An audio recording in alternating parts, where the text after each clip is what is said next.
I shouldn't have been in his office that night. I shouldn't have touched that diary.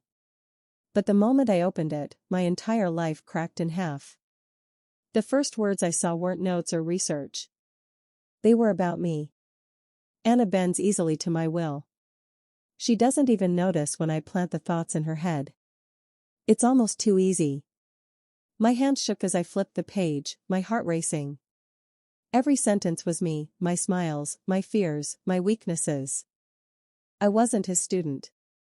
I wasn't even his lover. I was his experiment. Me, whispering no, this can't be real, but it was. The door creaked. I snapped the book shut, shoving it back where I found it. His shadow stretched across the floor before I saw him, Professor Kane. Calm, collected, with that smile that always made me feel both safe and suffocated. Kane, softly, curiosity is a dangerous thing, Anna. Me, shaking you wrote those things. About me. Kane, smiling wider, and what if I did? My chest tightened. I wanted to scream, to run, but I couldn't. His voice pinned me in place like chains. Kane, you're trembling. That's beautiful. Fear makes you honest. I fled that night. But his words followed me. Flashback. Weeks earlier, I was just another lonely girl at this university. Too quiet, too invisible. And then Kane noticed me. His lectures were magnetic, but his eyes, they lingered on me longer than anyone else. He'd call me into his office, ask about my essays, tell me I had potential. And I believed him. I let him guide me. I let him in. Until his words became my compass, and I couldn't tell where his thoughts ended and mine began. That's how he worked. Subtle. Gentle. Until you were tangled in him before you realized you were caught. Back to the present. After the diary, I tried to stay away. I sat in class, avoided his eyes, told myself I was free. But when I looked up, he was already staring. Calm. Steady. Knowing. My pulse thundered. Everyone else scribbled notes, but I couldn't breathe. I wanted to shout, he's manipulating me. He's writing my life like a story. But who would believe me? And that's when I noticed him. Ethan. His teaching assistant. He was watching too, not with hunger, but with worry. His gaze lingered, protective, suspicious of Kane. After class, Kane vanished into his office. Ethan lingered. Ethan, gently, you okay? You seemed shaken. Me, forcing a smile, I'm fine. Ethan, lower, you don't look fine. If something's wrong, you can trust me. Trust. The word nearly broke me. I wanted to tell him everything. About the diary. About Kane's control. About how I couldn't tell where my mind ended and his began. But then I imagined Kane's smirk, that warning in his voice, try it, Anna. No one will believe you. So I said nothing. That night, I tried to study. To write. To forget. But my phone buzzed. No name, no number. Just one message, you're writing about me now. How adorable. My heart stopped. I dropped the phone, my breath shaking. How did he know? I hadn't told anyone. Unless he was already inside my head. The walls felt smaller. The silence heavier. I swore I heard footsteps, whispers, his voice curling in my ear. I grabbed my notebook and wrote one sentence, my hand trembling. I will fight you, Kane. But when I looked at the page, I froze. The handwriting didn't look like mine. It looked like his. That's how it began. My fight against Kane. My attempt to hold on to myself before he erased me completely. But I didn't know then, every step I took to resist him was pulling me closer. And Kane, he was already smiling in the dark. Me, voice breaking, what if you're just another part of his game? What if you're no different? Ethan, grabbing my hand, then let me prove you wrong. Don't fight him alone. Fight him with me. For a second, his touch warmed me. His voice steadied me. I wanted to believe him. I wanted to fall into him and let him save me. But then, I saw it. Behind him. In the glass of the window. Kane. Standing there. Smiling. And I knew, with a cold certainty, that my nightmare was far from over. Sleep became dangerous.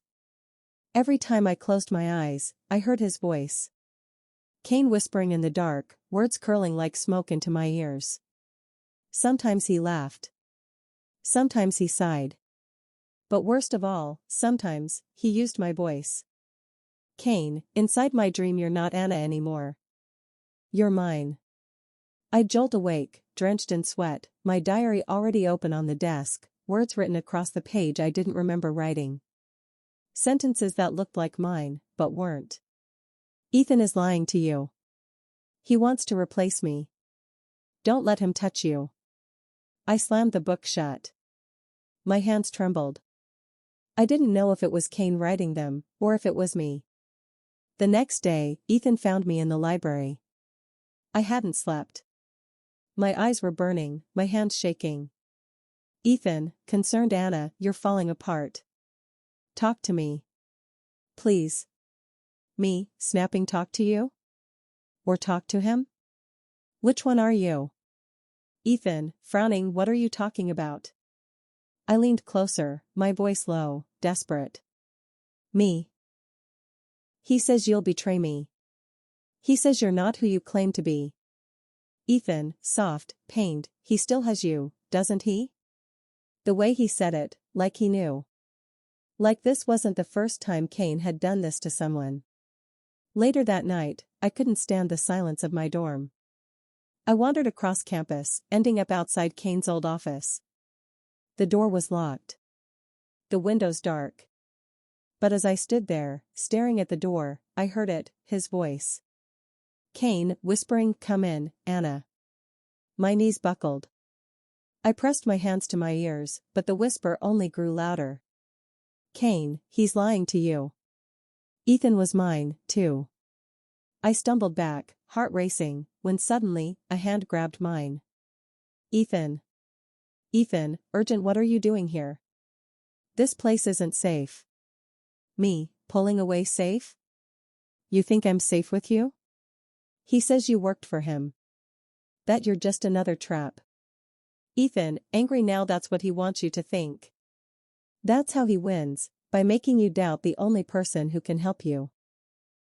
His grip softened, his voice breaking.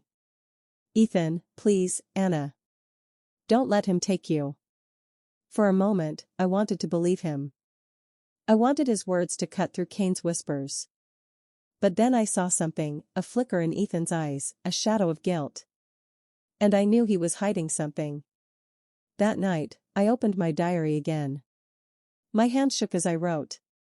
I don't know who to trust. Kane is dead. Or maybe alive. Ethan is saving me. Or maybe destroying me. I don't know where my thoughts end and theirs begin. Tears blurred the ink. But when I looked back at the page, the words had changed. Kill him before he kills you. My breath caught. I hadn't written that. The pen fell from my fingers.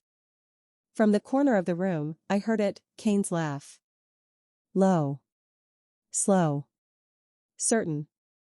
And in that instant, I realized, maybe Ethan wasn't my savior.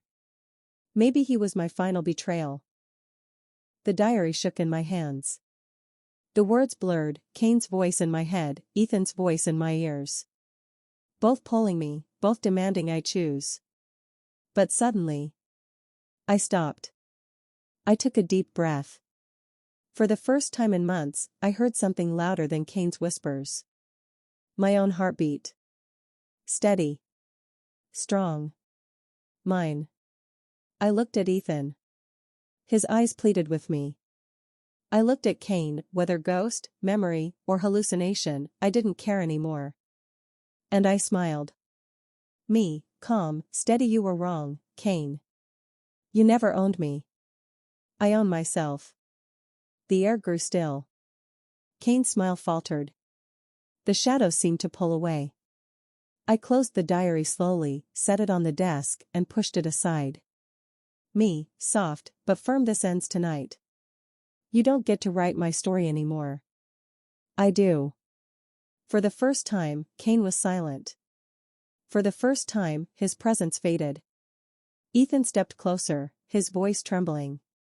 Ethan, Anna, you did it. You took yourself back. I nodded, wiping the tears from my face. Me, no. I didn't just take myself back. I found something stronger. Peace. I stood taller, my chest no longer heavy. I felt light. I felt free.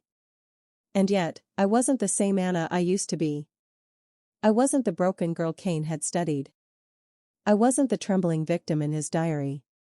I was more. I was my own professor now. Not one who manipulates or controls to hurt, but one who sees, who protects, who cannot be broken again. The diary sat on the desk, silent, powerless. I turned away from it and walked toward the door. And for the first time in a long time, I smiled. Me, softly, to myself. The professor lives on. But she's me now. And with that, I left the room. Calm. Strong. At peace.